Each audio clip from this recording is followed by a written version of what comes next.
Good afternoon, class. Avery Bell here. This week we're reading about ethics amongst the managers in the federal government, namely our representatives, judges, the president, and then the lobbyists that influence them.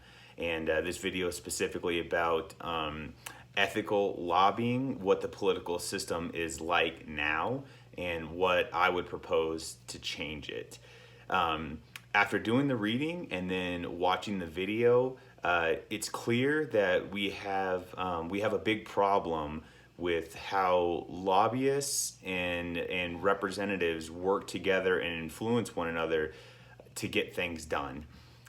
Essentially, our task this week is to discuss how we personally would change the political system as it relates to lobbying and the influence that lobbyists have. Currently, President Trump signed Executive Order 13770 on January 28th, 2017. Essentially, what that did was all political appointees from that point on had to sign an agreement stating that they cannot engage in lobbying activities for 5 years with the agency in which they were appointed to serve. So if they were a lobbyist for one organization for 5 years, they cannot work with that organization while being an appointee. Additionally, they cannot accept gifts for services provided from lobbyists or lobbying organizations. For 2 years, they cannot be involved with a former client if they're an appointee and they worked for that former client for 2 years prior to becoming that appointee.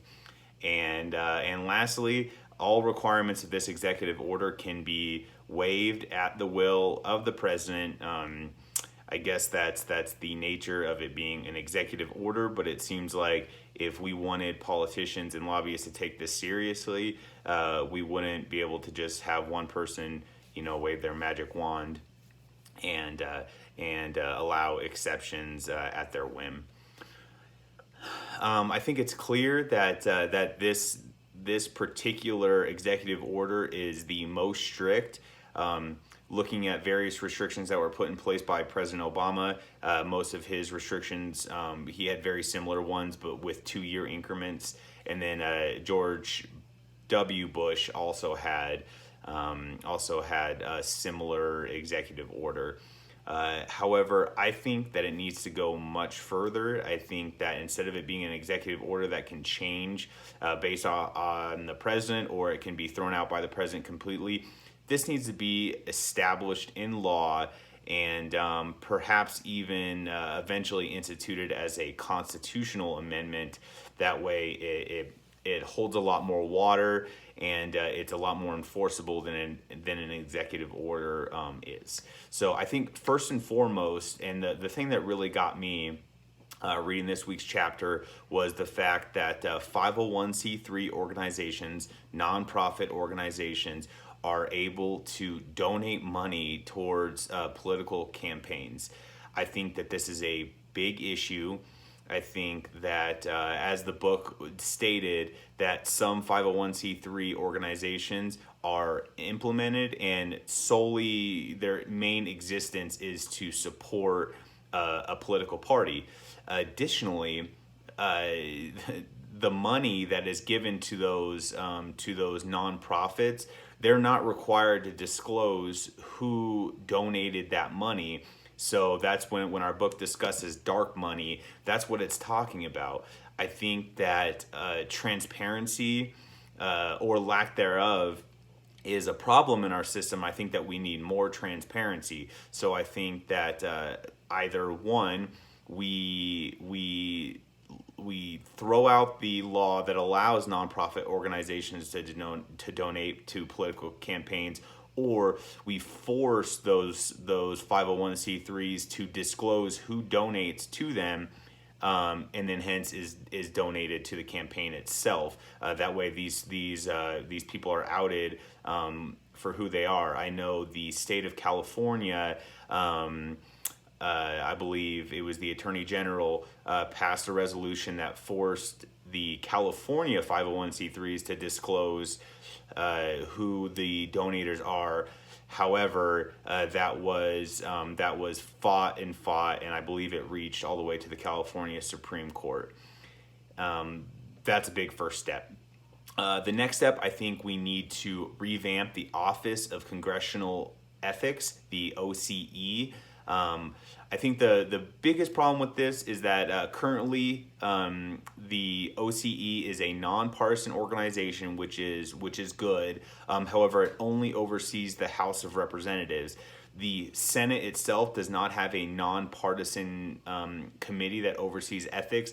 They have the Senate Select Committee of Ethics, and it's made up of representatives of the Senate, therefore nonpartisan. It's essentially a self-regulation system, and I don't think that's a good way to oversee ethics. I think that what we need to do is create revamp the OCE to be a nonpartisan third party, ideally somebody who has never been a representative before. That way we eliminate any undue influence, that oversees both the House and the Senate, to ensure that not only are the ethical standards standard, but both houses of government are being overseen equally and effectively.